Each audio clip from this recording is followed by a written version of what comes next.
¿Qué tal, amigos? Muy buenos días, bienvenidos. Este es tu programa Un Café con Almalí. Ya saben, el mejor pretexto para reunirse. Y hoy, en este jueves preciosísimo de septiembre, ya iniciando el 9º mes del año, ya casi se termina este 2014, tenemos la segunda parte de una entrevista buenísima con todo un personaje que ustedes tuvieron la oportunidad de verlo hace 8 días. Pero antes,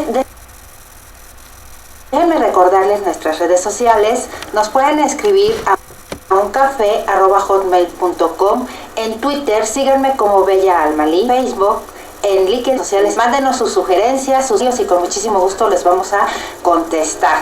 Y hoy, como les decía hace un momento, tenemos la segunda parte de la entrevista con un personaje estupendo. Es explorador, es conferencista, alpinista, piloto de parapente, empresario. Bueno, ya vieron ustedes hace 8 días otra faceta de Carlos Carsolio. Así es que no me queda más que decir que no se mueva de su lugar y comenzamos.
Ya vieron ustedes, Carlos Carsolio. Carlos, bienvenido nuevamente. Aquí el día de hoy me gustaría que nos dijeras, ¿cuál es la filosofía de Carlos Carsolio? ¿Cómo logra Carlos Carsolio hacer tantas cosas en muy corto tiempo, la verdad? Pues mira, yo creo que conforme uno va madurando, tu filosofía va madurando también, pero en esencia es la misma, digamos, de cuando la pasión desmedida que tenía por las escaladas verticales en aquellos años de la adolescencia, en la que más que nada quien fue mi mayor maestra fue la montaña. Yo tuve grandes maestros, mis padres, que ambos eran alpinistas. Y me enseñaron muchas cosas respecto a la relación con la naturaleza y con los retos. Después la propia montaña, y a lo largo de mi carrera de montaña pues fui aprendiendo de diferentes personas, entre ellos Jurek Kukuchka Jurek, es tal vez el mejor alpinista que ha habido en la historia. Y me tomó como su pupilo cuando él ya estaba en su edad madura y me transmitió todas sus enseñanzas que yo a mi vez pues pude compartirlas con los alpinistas de la siguiente generación, particularmente Thomas Schumacher. Es tu filosofía de vida, digámoslo así. Y yo diseñé o aprendí o tomando de todos estos lados una filosofía muy práctica, pero a la vez muy profunda en lo espiritual, que se resume en una frase: que la montaña más alta está dentro de ti. Yo creo que los retos más importantes en la vida son tus razones profundas de por qué haces las cosas. Cuando tú tienes razones profundas, entonces tiene mucho más sentido todo lo demás. Y la forma operativa, la forma en que funcionas en el alpinismo vertical, yo le llamo la ventana de concentración. La ventana de concentración es una forma de operar en que estás profundamente concentrado en la tarea, como puede estarlo un cirujano en una operación de emergencia porque está la vida en juego. Entonces su concentración es total, pero resulta que logras esos estados de concentración en cosas muy sencillas de la vida cotidiana. ¿Cómo transmites eso en tus conferencias? Pues mira, a veces a la gente como que se le hace muy distante, como los alpinistas por allá trepados en las paredes. Sí, la verdad es que sí, totalmente personajes como que fuera de la realidad o fuera del alcance de nosotros. Aparte de que el alpinismo no es muy conocido, no tiene mucha difusión aquí en México, pues sí, alpinistas de tu talla, pues híjole, uno como dicen, un garbanzo de libra de vez en cuando, y encima pues quién sabe dónde lo puedo localizar, o a lo mejor se va a vivir a Europa. ¿Cómo transmites esa filosofía, ese amor a la montaña a todos los jóvenes o todos los estudiantes a los que les das conferencias? Pues mira, es muy sencillo, porque todos sabemos operar de esa forma. Todos somos exploradores, no hay un solo bebé que no sea explorador. Y los expertos en el comportamiento y en las funciones cerebrales han venido encontrando que los bebés todo el tiempo están operando en un estado mental de ondas alfa. Es un estado exploratorio. Todos los bebés son exploradores, pero algo nos pasa a lo largo de la vida que dejamos de explorar, porque nos limita la sociedad. Nos convertimos en adultos, yo creo, ¿no? Nos daña la sociedad. Y siempre hay que sacar ese niño explorador que todos tenemos. La curiosidad, como que nos empiezan a matar la curiosidad poco a poquito. A los 3, 4 años todo eso. ¿Y por qué? ¿Y por qué? Y todo queremos saber. Y conforme vamos creciendo ya pasando la adolescencia, ya en la adultez joven o en la adultez madura, ya perdimos ese sentido de curiosidad, esas ganas de investigar, de saber, como que la necesidad de saber ya no está en nosotros. Y qué triste. La capacidad de asombro. Exacto. Yo se los transmito a los jóvenes pidiéndoles que recuerden la primera vez que lograron andar en bicicleta. Y ese momento es mágico, o esas primeras veces, porque tú tienes ciertos temores, pero los superas y enfrentas el reto y vas avanzando en equilibrio en la bici, poco a poco, hasta que tu sensación de logro es enorme cuando finalmente sientes el viento en la cara y sientes que estás avanzando. Pero si tú trataras de hacer eso racionalmente, no podrías. Sí, claro. Son muchas funciones. Tienes que darle a los pedales, tienes que el manillar, equilibrarlo, ver la piedrita. Normalmente uno dice, Ingesu, vámonos, ¿no? Y le intentas y lo logras. Lo logras porque entras a ese estado mental operativo totalmente eficiente, donde no hay angustia, donde no estás preocupado por los asesinatos que hay en Gaza. Claro, eres consciente de ello, pero no permites que te angustie porque no puedes hacer nada. Claro, por supuesto. Entonces, tú solo te mueves en tu zona de control, en tu zona donde estás preparado y en los bordes de ella para evolucionar, para crecer como ser humano. ¿Conferencias a qué nivel das? ¿Universidad o a cualquier nivel o a empresarios o a quiénes les das conferencias? Pues he dado muchas. En el ámbito corporativo he dado 1300 pláticas más o menos. También he dado muchas pláticas a jóvenes universitarios, preparatoria, y de vez en cuando pues doy algunas pláticas sin costo en penales o en Teletón o cosas así. Pero bueno, ha sido para mí muy satisfactorio porque cuando di mis primeras pláticas en el 85, cuando escalé el abismo más grande del planeta, en la cara sur del Nanga Parbat, me mandó llamar una empresa internacional de computación para que relacionara esa escalada con sus metas. Y me di persona a partirla. Y se volvió muy rico porque era era de ida y vuelta. Claro. Yo daba, pero recibía. La retroalimentación en ese tipo de conferencias, bueno, es maravillosa. Háblanos un poquito sobre la montaña de los espíritus. Yo leía que tiene así como que algo mágico para ti, algo especial para ti. Bueno, Manaslu es el nombre original de la montaña, que está enclavada en la cordillera del Himalaya, entre Nepal y China. Esta montaña, su nombre significa en sánscrito la montaña de los espíritus. Es una montaña muy remota, muy aislada, rodeada de cañadas muy abruptas, de bosques maravillosos, donde hay una fauna, hay águilas enormes, las águilas del Himalaya, y ya en sí lo que es el pico rocoso y de nieve, pues es maravilloso. A mí me atraía mucho porque es una montaña de picos gemelos, son dos picos.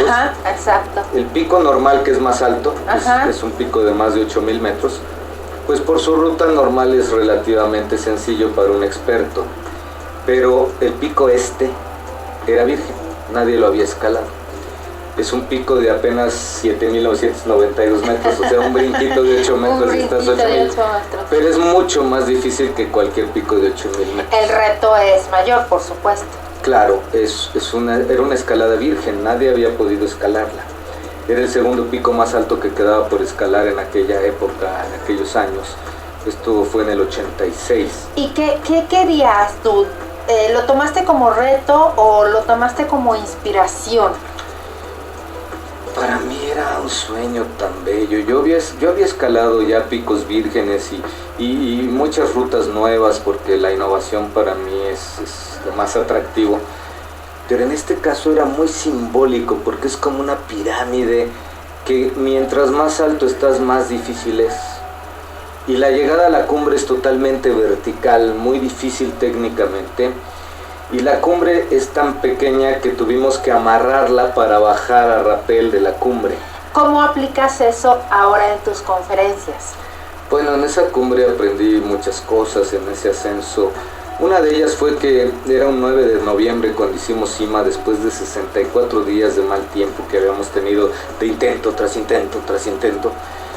Y una enseñanza muy profunda fue que yo no iba muy bien equipado porque no tenía muy buen financiamiento. En esa época tenía congelaciones ya avanzadas en pies y manos. Y había una lucha muy fuerte contra el vendaval de invierno, el vendaval de noviembre, era un viento tremendo.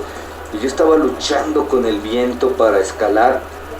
Y en cierto momento dejé de pelear con el viento y lo convertí en mi aliado. Me hermané con el viento y aprendí a recargarme en él. Eso lo podemos tomar, por ejemplo, para las personas que obviamente no somos alpinistas, las personas de a pie. En lugar de pelear con los retos que te pone la vida, como que los debes de tomar de aliados y hacerte uno con ellos, más o menos. Exactamente, es decir, si tú ves un reto como un obstáculo, como un enemigo, incluso usas la palabra conquista. Muchos alpinistas dicen conquistar la montaña. Yo jamás uso esa palabra, es ofensiva, es bélica, porque ves a la montaña como tu enemigo. Y en las montañas de la vida, cualquiera que éstas sean, si tú las ves como enemigo, tu actitud es muy distinta a que si las ves como una oportunidad de crecimiento y se convierten en tus compañeros de evolución. Y hablando de compañeros de evolución, sé que estás mucho a favor sobre la tecnología sustentable. También, obviamente, amas la naturaleza, ¿sí? Yo lo sé y se te nota, pero ¿por qué la tecnología sustentable? ¿Por ese amor a la naturaleza o como consecuencia de tu vida profesional, o porque la globalización ya está al borde del abismo? Yo lo veo como resultado de dos cosas: mi profundo amor a la naturaleza, el aprendizaje que tuve en la montaña y también el aprendizaje empresarial, porque conforme fui logrando un cierto pequeño capital, en 1992 creamos el primer centro de capacitación vivencial en México. Ya llevamos operando más de 22 años y en esos años hemos capacitado a más de 70,000 ejecutivos. De una vez dinos dónde está ese centro de capacitación. Bueno, está en el bosque, está en una reserva forestal en el Estado de México. Y lo que fue muy bonito fue que yo creía en el reto, pero cuando hicimos un preliminar estudio de mercado nos dijeron que estábamos locos, que no iba a funcionar. Era una locura total que los ejecutivos iban a hacer procesos de trabajo en equipo en nuestras instalaciones y enlodarse y ya estar 2 días pero en la montaña. Pero finalmente es lo que funciona, la verdad es que es lo que funciona. Lo sacas de la monotonía, lo sacas de la rigidez, lo sacas de la ciudad, de su vida, y les presentas otro panorama. Y yo creo que ahí, en la naturaleza, lejos del estrés, a lo mejor lejos de la familia, como que tienes la oportunidad de pensar y encontrarte contigo, y los retos que se te presentan, pues como que los visualizas de otra manera y encuentras más alternativas de solución o más propuestas o estrategias mejores, ¿no? Por algo el bosque es el bosque. Pues mira, Einstein decía que no hay aprendizaje más que el autoaprendizaje. Es decir, lo que te zampen en la escuela, si tú no te has compenetrado hasta hacerlo tuyo, claro, no sirve de nada. Lo olvidas, no lo aplicas, tienes una vocecita interior que lo está criticando. En cambio, cuando tú haces un conocimiento tuyo, es que lo haces vivo. Y la mejor forma desde la niñez, y es una forma de que la naturaleza nos enseña, es jugando. Cuando el juego lo llevas a otros niveles de adulto y realmente te compenetras en ello, aprendes mucho. Y nosotros nos es muy útil eso con nuestros consultores expertos, que hacemos toda una serie de análisis muy profundos. Para operar un evento de 30 personas, nuestro equipo es de 30. Eso te da una idea de la relación que tenemos tan directa, uno a uno. En México no hay ningún otro servicio de ese nivel. Y los resultados que se llevan nuestros clientes pues son muy aplicables a la practicidad del mundo comercial, del mundo industrial. Y eso lo haces aparte de todas las empresas que impulsas, o las microempresas o medianas empresas que impulsas, ¿no? Porque también, aparte de tener eso, aparte eres empresario y aparte impulsas a la gente joven, a los inventores jóvenes. A ver, explícanos, ¿a quiénes impulsas? ¿Qué haces por aparte de muchas cosas? Eso fue otro regalo de la vida que surgió por circunstancias poco a poco. Cuando yo ya llevaba, pues, en 2003 fue que vino una reflexión después de 11 años de operando nuestro centro, toda una red de contactos que había hecho, de amistades con dueños de empresa, con directivos, y mi relación con el ámbito de las instituciones, del gobierno, etcétera, y mi enorme amor por la innovación, por el riesgo, por la ecología. Me puse a pensar, estuve recapacitando y llegué a una conclusión de juntar todas esas capacidades, oportunidades, talentos y pasiones que tenía, y apoyar a inventores mexicanos que tuvieran que ver con tecnologías que impulsaran el desarrollo social o la ecología.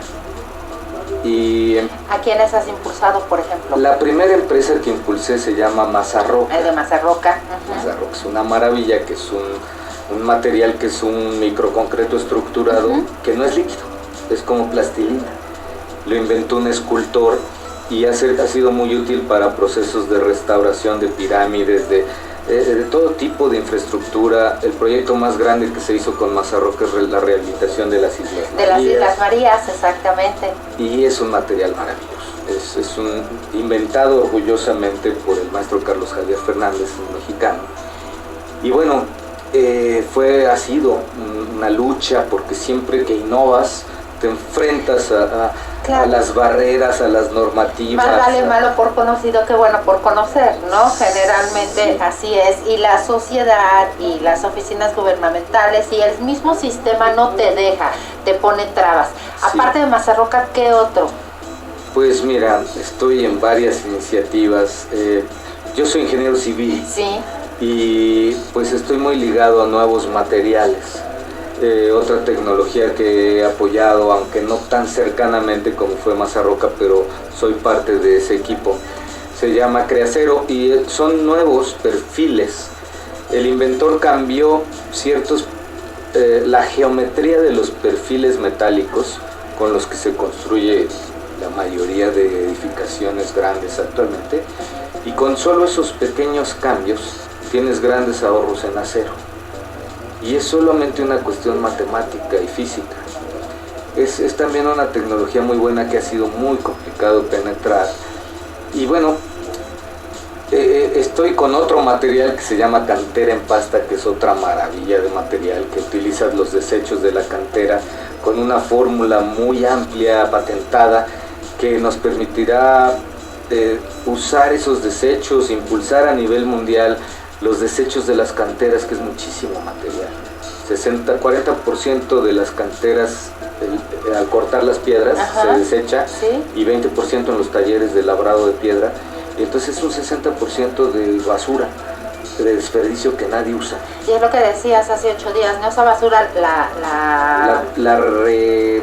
digamos que es un como poco, la reciclan, ¿no? Es como el bolillo hecho menuzas, que lo vuelvas a hacer bolillo.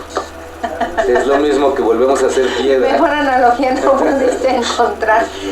¿Qué le falta a Carlos Carsolios? Pues yo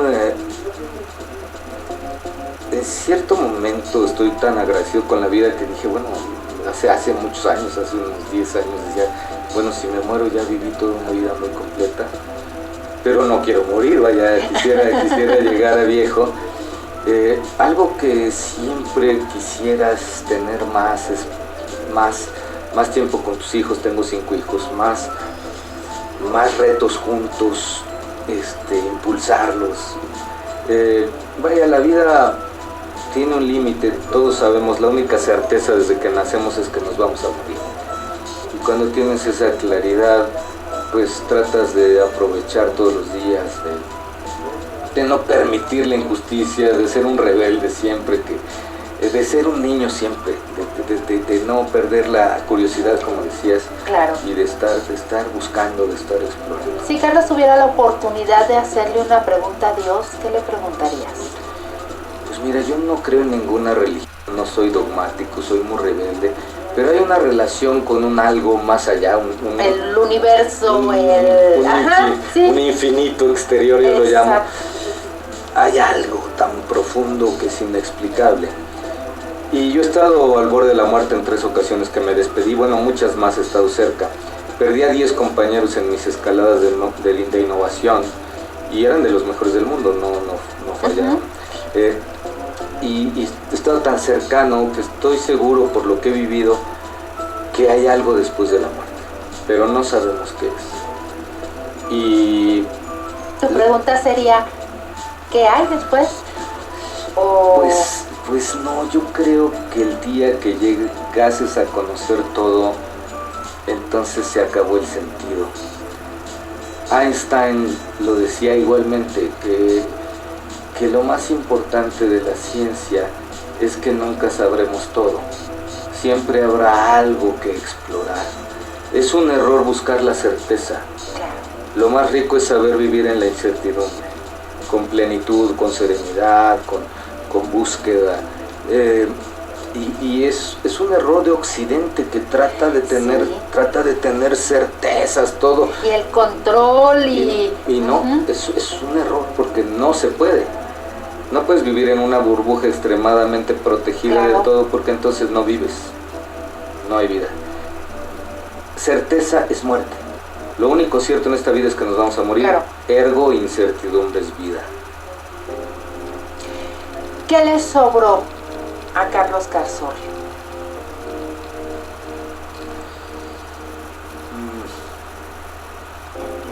Sobrar. Nunca me habían hecho esa pregunta, está muy buena. Pues no siento que me haya sobrado algo.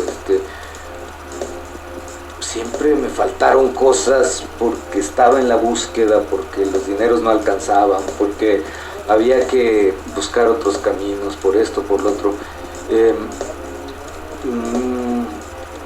Yo creo que si algo me sobró, bueno, no es que me sobrara, pero es que me atasqué de experiencias, de vivir, de aventuras. Creo que he sido muy privilegiado, pero también porque lo he buscado, porque me ha costado mucho trabajo. Tus hijos también escalan, ¿no? Tengo 5 hijos, la mayor está por cumplir 21, el menor tiene 12. Todos son deportistas. ¿Y escalas con ellos? Pues poco, porque pues yo ya no tengo esos Bueno, a lo mejor no escaladas tan pronunciadas o tan sonadas o tan nombradas como las que hacías tú, Hansu. Pues es montañas, pero mis hijos, los dos mayores, corren durísimo en la montaña. Han ganado el Sky Running y la triple corona. Mi hijo está por irse al mundial seleccionado mexicano para el mundial de carrera de montaña. Entonces ellos están ya en otro nivel. O sea, yo ya estoy viejo y con muchos más kilos que en aquellos años. Bueno, pero entonces, de todas maneras, o sea, si haces la comparación, a lo mejor están en el mismo nivel en el que tú estabas a esa edad. Puede ser, o a lo mejor más, o a lo mejor menos, ¿no? Pues le están echando muchas ganas, están en otra disciplina. Yo estaba en el alpinismo vertical y ellos están en la carrera de montaña, lo que es la velocidad. Es un ejercicio aeróbico tremendo, difícil, y están felices, les encanta correr en la montaña. Los dos mayores, el siguiente que vive en Francia. Los 5 son hijos de 3 mamás, las 3 relacionadas con los deportes en la naturaleza. Todas han escalado, etcétera. Los que tuve con mi primer mujer, el Ávila, que ha sido la mejor alpinista en Latinoamérica, pues son los que te digo que están corriendo en la montaña. Y luego Tom, que vive en Francia, al pie de los Alpes, pues él también le gusta la carrera de montaña, practica mucho el slackline, y además tiene la ventaja de los deportes de invierno, así que es un gran esquiador. Fue muy bueno, el niño era de los mejores en toda esa zona. Y bueno, le aman los deportes de montaña. Mis 2 hijos más chicos, mi hija le encanta la acrobacia, el aspecto. Pero si a papá ama la montaña, digo, es lógico que los hijos amen la montaña. ¿Qué te dicen tus hijos? ¿Qué piensan tus hijos de ti? ¿O qué te dicen? Papá, aparte de papá te quiero, papá te admiro, enséñame, oriéntame, guía, ayúdame. ¿Qué te dicen? Wow, me siento orgulloso de ti. O lo dan por hecho, porque en muchas familias de personajes muy muy importantes como tú, dan por hecho como que no es tan relativo o tan importante esa parte, ¿no? Pues tenemos una relación muy abierta, muy open mind, muy liberal, y muy de mucha comunicación, de problemas, de resolver juntos retos. Y algo me he dado cuenta al paso de los años, que es muy difícil o pesado tener a un padre famoso en alguna disciplina, porque eso pesa, ¿no? Te hacen preguntas gente extraña o relacionan tu realidad con la de tu papá, y eso no está bien, porque el peso del nombre, ¿no? Sí. A lo mejor como que lo traen aquí, el peso del... Y cada quien es un propio universo y tú tienes que desarrollar tu propio estilo, y eso es por lo que yo me he preocupado, más que nada por transmitirles como una filosofía, pero no dogmática y no caminos. Yo no les marco caminos, yo nada más les doy ideas y ellos logran ir desarrollando su propio ser, su propio estilo. De todas las partes del mundo que conoces, ¿cuál es la que más te gusta? Quitando la escalada, si fue un reto o si no fue un reto la escalada, pero así de todos los paisajes, de todas las partes del mundo que conoces, porque conoces muchísimo, o sea, yo estoy casi segura que conoces todo, ¿qué es lo que más te gusta? Las montañas abruptas, las difíciles, como las de Patagonia. La Patagonia, al final del continente americano, esos picos graníticos de los que Saint-Exupéry sacó sus dibujos para El Principito. Exacto. Esas montañas, o las de la isla de Baffin en el Círculo Polar Ártico, allá al norte de Canadá, donde hay picos graníticos, paredes de roca enormes, como el Monte Asgard, y son paredes formidables, lugares muy remotos, lugares donde poca gente escala, mucho más difíciles que el Everest, vaya, son paredes y regiones fantásticas. Finalmente, ingeniero civil. Sí, no, o sea, te vas por la parte de la estructura, la parte de la ingeniería del paisaje. ¿No? Sí, fíjate que es un poco una de mis pasiones desde niño, pero que no he podido ejercer a fondo, aunque sí la he hecho, es la escultura. Y esculpir se parece escalar, y más una nueva ruta. Tú estás diseñando, tú estás imaginando, estás resolviendo, y durante la escalada también las cosas cambian, no es como lo planeaste. Claro. Y van surgiendo imprevistos que hacen que sea muy creativo, que sea muy rico ese progreso, ese esfuerzo. Pues ya estaremos aquí en un café con Almalí, promoviendo tus esculturas y presentando tus esculturas, que seguramente van a ser maravillosas, muy muy bellas, porque pues nos vas a transmitir, aparte de tu personalidad, porque tienes una personalidad impresionante, tienes un carisma, tienes un angelote, tienes un pedazo de cielo. Si subiste y te robaste, a cada montaña que subiste te robaste un pedacito de cielo, porque eres increíblemente lindo, y eso lo vas a transmitir en las esculturas, vas a ver que sí, y Dios nos preste vida para verlo y para tenerlo aquí. Una pregunta a lo mejor un poquito rara. Obviamente has estado en los dos extremos del planeta, por llamarlo de alguna manera, o en los dos polos. Has tenido la oportunidad seguramente de ver la aurora boreal. Pues no tan bien como que hubiera querido, porque no he estado en periodos invernales escalando en las zonas muy al norte. Sí he llegado a verla, pero un poco más al sur, no tan intensa como yo hubiese querido. Y no tienes así como que ese puntito de que te falta, no sería así como que a lo mejor no es caro, sino ya como simple turista, ¿no? Pues mira, ya si lanzas la imaginación, pues yo quisiera, por ejemplo, ir a Marte, ¿no? pero sabes, cerquita de la aurora boreal. Pero la montaña también te enseña a ser muy realista, muy pragmático, a soñar con los pies en la tierra. Y al examen que vas, a la montaña a la que vas, es porque estás preparado. Yo a los jóvenes de prepa le digo que es como si fueras al examen y te mataran si no sacas 8. Entonces solo vas al examen cuando estás preparado. Claro, por supuesto. No vas a hacerte menso o a copiar. Entonces es lo mismo, tú debes de soñar. Lo mismo yo lo platico con los inventores. Hay inventores de todo tipo, los hay muy realistas, los hay muy bien hechos, y los hay que son un desastre administrativamente y que no saben. O inventos también que son muy...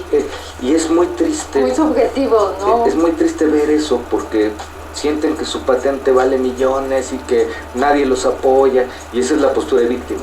Y en la vida nunca debes de asumir la postura de víctima. Y además no es la postura realista.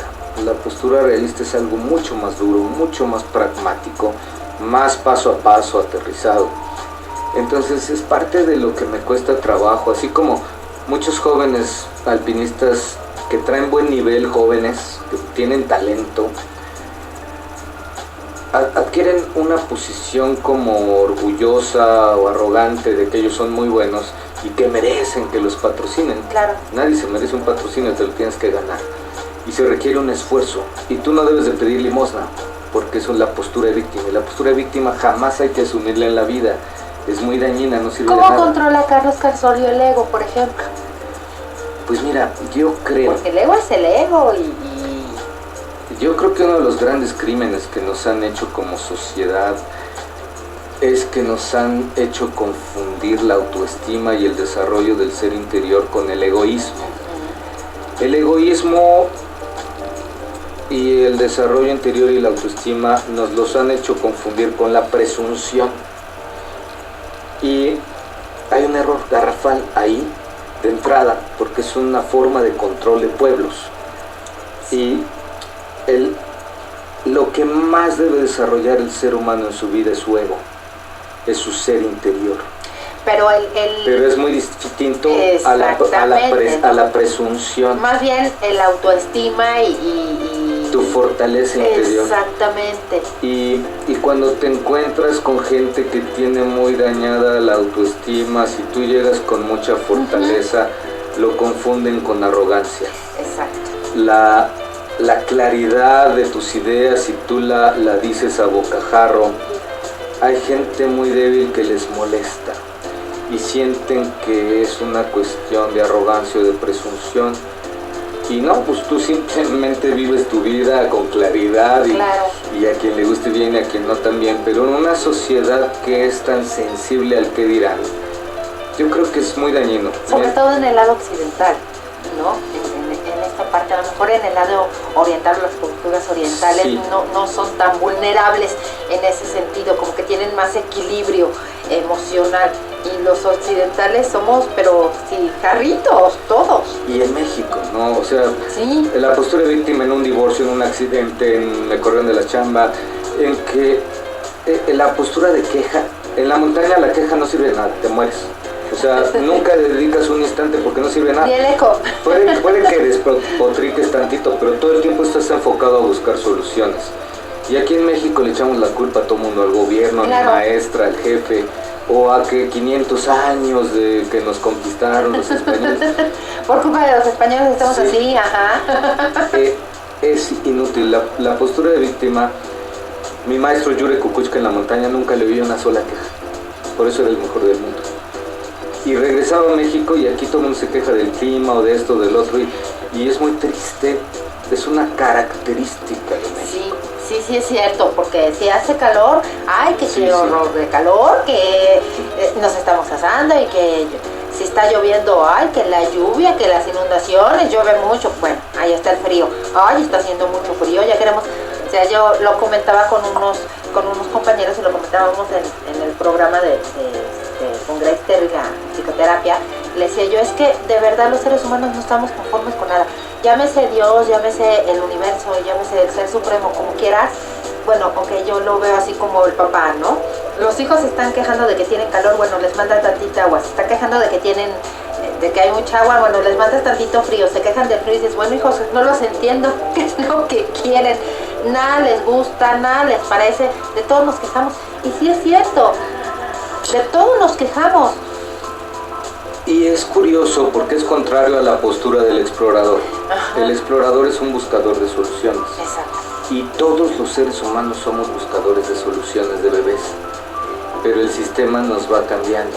Buscadores de problemas. Sí, haz de cuenta que si en tu trabajo está descosida una silla, por decir una cosa, y te estás queje y queje durante meses que los de mantenimiento no vienen a arreglarla, en vez de al día siguiente traerte una aguja, hilo y arreglarla en 10 minutos.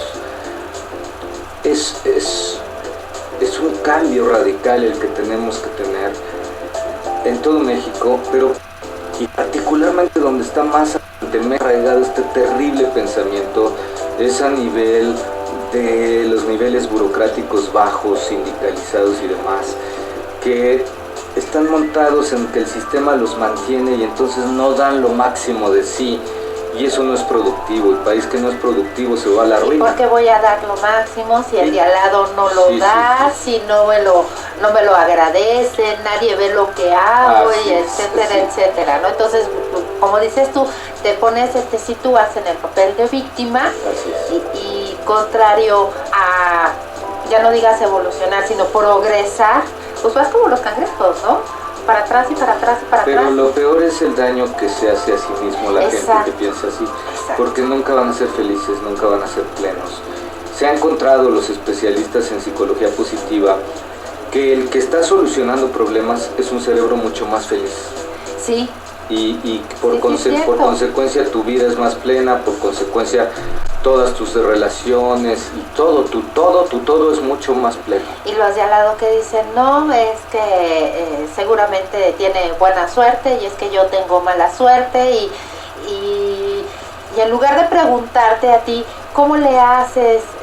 Dame un tip o ayúdame o guíame, oriéntame o como le quieras llamar, al contrario, empiezo a ponerte el pie, porque como yo no soy feliz, yo tampoco quiero que tú seas feliz, ¿no? Y qué triste que la sociedad lleguemos a ese grado. Si yo no puedo ser feliz, si yo no puedo tener algo, bueno, nadie lo puede tener. Sí, wow. Conforme vas alcanzando éxitos, te llenas de mucha gente que te admira, te pide consejos, y también no falta gente muy envidiosa que busca meterte el pie en todos lados, claro. Y se empiezan a generar cuestiones hasta enfermizas de a ver cómo te daño, ¿no? Y es yo lo he vivido mucho a lo largo de la vida, y es triste porque a veces cuando yo era joven y empecé a tener éxito a nivel mundial, perdí a muchos amigos muy cercanos dentro del mundo del alpinismo mismo, porque empezaron a ver envidias absurdas, grillas, chismes y eso, y pues entonces me alejé, porque nadie me iba a parar, vaya. No, y se notó, por supuesto, y se notó eso. Regresando un poquito a las empresas que impulsas o a los inventos que impulsan, ¿qué tiene que ser la gente? A lo mejor alguien nos está viendo y tiene por ahí un invento o una patente, o tiene una curiosidad, o tiene el espíritu de la curiosidad, el espíritu, las ganas de hacer algo y quiere ponerse en contacto contigo. ¿Dónde te pueden localizar? Pues lo mejor es a través de mi página, que es www.carsolio.com.mx. Ahí la tenemos en pantalla, claro que sí. Y bueno, ahí hay teléfonos y correo de contacto. Lo mejor es a través del correo. Y pues tenemos filtros muy fuertes, porque tener ideas no es innovar. Todos tenemos ideas, todos tenemos sueños, pero se necesita un espíritu, unas agallas, una capacidad, una resiliencia para realmente emprender. Requisitos que deberían de tener, por ejemplo, sería el primero, que fuera sustentable. Que no se engañaran a sí mismos. Hay muchos inventores que creen que su invento es maravilloso y no han explorado todo lo que hay a nivel mundial, y ahí está la información en internet. Y ahí está el otro, ¿no? Sí. Y entonces hay que ser muy realistas, como en la montaña. En la montaña, si no eres realista, te matas. En la vida normal te frustras. Entonces la clave está en que se den cuenta y midamente tiene que ayudar a la humanidad a poder comercializarse, porque si no, nada más es un autoengaño, es un sueño guajiro, como llamamos, como le dicen comúnmente. Y después una enorme capacidad de perseverancia, de resistir los golpes. Pasan muchos años para que las innovaciones realmente... Y tolerancia a la frustración, yo creo que es una parte importante, importantísima, ¿no? Somos un pueblo enormemente creativo. Sí. Vaya, lo vemos en los albures, lo vemos en los chistes, en todo, después de las tragedias. Claro. Lo vemos en la cocina, lo vemos en el arte, lo vemos en muchos. O sea, los mexicanos tenemos una imaginación, una inventiva, lo vemos... ingenio, sí, pero que no hay en ningún otro país. Es fantástico, pero patentamos menos que Singapur. Fíjate. País que no patenta no es dueño de su destino. Y una gran parte de nuestras patentes son patentes sacadas de las instituciones que más que para que los investigadores publiquen y sigan en el sistema de investigación. Es absurdo. Entonces, país que no patente es un país maquilador, es un país pirata. Pero ¿qué les falta a los mexicanos? ¿Les falta tolerancia a la frustración? ¿Les falta perseverancia? ¿Les falta... y bueno, ingenio no, ya dijimos que ingenio no. ¿Les falta visión quizá?